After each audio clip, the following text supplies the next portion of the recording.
Այսօր մենք զրուցելու ենք ներքին գործերի նախարարության միգրացիա եւ քաղաքացիության ծառայության ղեկավար Նելի Դավթյանի հետ։ Այս պայն ես կընթերցեմ մեզ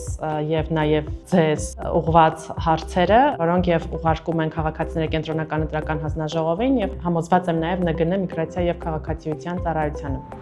Եթե Հայաստանի Հանրապետության քաղաքացին հաշվառված է մի համայնքում, բայց քվեարկության օրը լինելու է մեկ այլ համայնքում, ինչպես կարող է իրացնել իր ընտրական իրավունքը։ Սա լայնորեն տարածված իրավիճակ է եւ իհարկե համապատասխան կարգավորումը կա նախատեսված։ Պետք է դիմում գրի լիազոր մարմին տվյալ պարագայում ներքին գործերի նախարարության միգրացիա եւ քաղաքացիության ծառայություն, որպեսզի մենք նրան ընդգրկենք այն ընտրատեղամասում, որը որ իրեն ավելի հարմար է, որը համընկնում է փաստացի բնակության հասցեի հետ։ Այստեղ պարզապես նշեմ, որ քանի դեռ ընտրատեղամասերը ձևավորված չեն, այս դիմումները իմաստ չունի ընդունելը, որովհետեւ ընթացքավորելու հնարավորություն չկա, այնպես որ մենք կհրապարակենք, դա իհարկե կենտրոնական ընտրական հանձնաժողովի որոշմամբ հաստատվող դիմումի ձև է,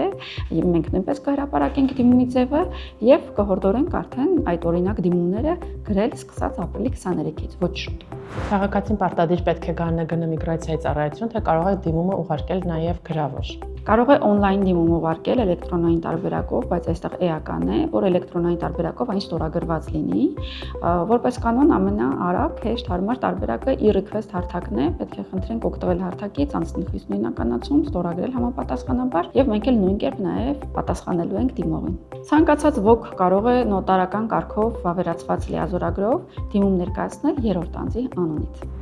Արդյոք ըստ գտնվելու վայրի ընտրողների ցուցակում ընդգրկվելիս անձը հաշվառվում է իր կողմից նշված հասցեում։ Ոչ եւ կրկին ոչ, սա էլ այն մտահոգության առարկա է, եթե անձը խնդրում է իրեն ընդգրկել այս կամ այն ընտրատեղամասի ընտրողների ցուցակում, սա որևէ կերպ չի առնչվում իր հաշվառմանը, լինի դա փաստացի հիմունքներով, թե լինի փաստացի բնակության հիմունքներով, թե սեփականատիրի թույլտվությամբ կամ եթե անձը ինքն է հանդիսանում սեփականատեր, հաշվառումը չի փոխվում, դա մեկ օրյա գործողություն է, պարզապես այդ օրը մոտենում է, ընտրում է եւ մնացած ամեն ինչ մնում է նույնը։ Ինչ վերաբերում է ըստ գտնվելու վայրի ընտրելու իրավունքը իրացնելուն, այստեղ մենք ունենք եւս մեկ կարգավորում, խոսքը հենաշարժողական խնդիրներ ունեցող անձանց մասին է,